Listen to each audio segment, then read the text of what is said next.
ইফতারে খুবই সুস্বাদু একটা চিকেন বানিয়েছিলাম। বাসার সবাই এত বেশি পছন্দ করেছে, ভাবলাম আপনাদের সাথে রেসিপিটা শেয়ার করি। আমি যে যে মশলাগুলো দিয়ে দিয়েছি সেগুলো বলে দিচ্ছি। নিয়েছিলাম টক দই, আদা এবং রসুনের পেস্ট, হলুদ, মরিচ, ধনিয়া এবং জিরার গুঁড়া। এছাড়া নিয়েছিলাম তান্দুরি মশলা, আর নিয়েছিলাম টমেটো সস এবং সয়া সস। এরপরে পরিমাণ মতো লবণ দিয়ে খুব সুন্দরভাবে মশলাটা তৈরি করে নিয়েছি। মশলার ভিতরে আমি একটু তেল ইউজ করেছিলাম।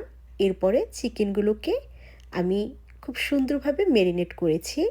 প্রায় 4-5 ঘন্টা আমি ম্যারিনেটে রেখেছিলাম।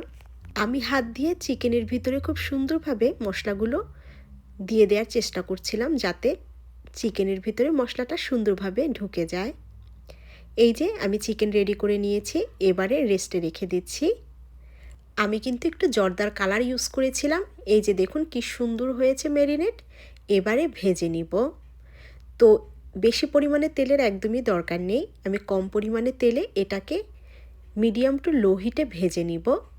আসসালামু আলাইকুম, সবাই কেমন আছেন? আমি তো আলহামদুলিল্লাহ ভালো আছি। আপনাদের রোজা কেমন যাচ্ছে কমেন্টে জানিয়ে যেতে পারেন। আর অবশ্যই বাসায় এই চিকেনটা একবার হলেও ট্রাই করবেন। সবাই আপনাকে ধন্যবাদ দিতে বাধ্য হবে। একই রকম ভাজা পোড়া ইফতারের চেয়ে কিন্তু এটা বেশ লেগেছিল। আর এর সাথে আমি নান তৈরি করেছিলাম।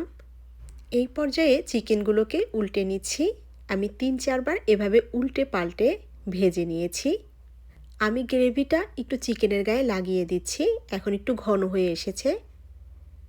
এটা কিন্তু টেস্ট আরও বাড়িয়ে দিবে। এই যে আমার চিকেনের ফাইনাল লুক।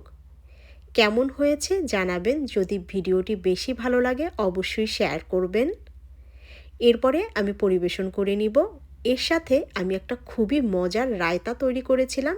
এই রায়তাটা চিকেনের স্বাদ কিন্তু দ্বিগুণ করে দিবে। তো তার জন্য আমি নিয়েছি টক দই, দিয়ে দিয়েছি বিট লবণ, ব্ল্যাক পেপার, এরপরে দিয়ে দিচ্ছি টমেটো সস। এবারে সবগুলো উপকরণ ভালোভাবে মিশিয়ে নিচ্ছি। একটু চিনি দিয়ে দিচ্ছি। এই তো তৈরি হয়ে গেল। এবারে এই সসের ভিতরে দিয়ে দিচ্ছি শসা কুচি। এই রায়তাটা আপনি কিন্তু যে কোনো চিকেনের আইটেমের সাথে খেতে পারেন, বেশ ভালো লাগবে।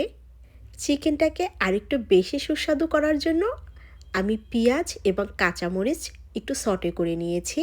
এটা কিন্তু এই চিকেনের সাথে বেশ লাগে। আমি যেভাবে তৈরি করেছি অবশ্যই প্রতিটা স্টেপ ফলো করবেন, তাহলে কিন্তু রিয়াল টেস্টটা পাবেন। আর আমি এর সাথে দিয়ে দিচ্ছি নান।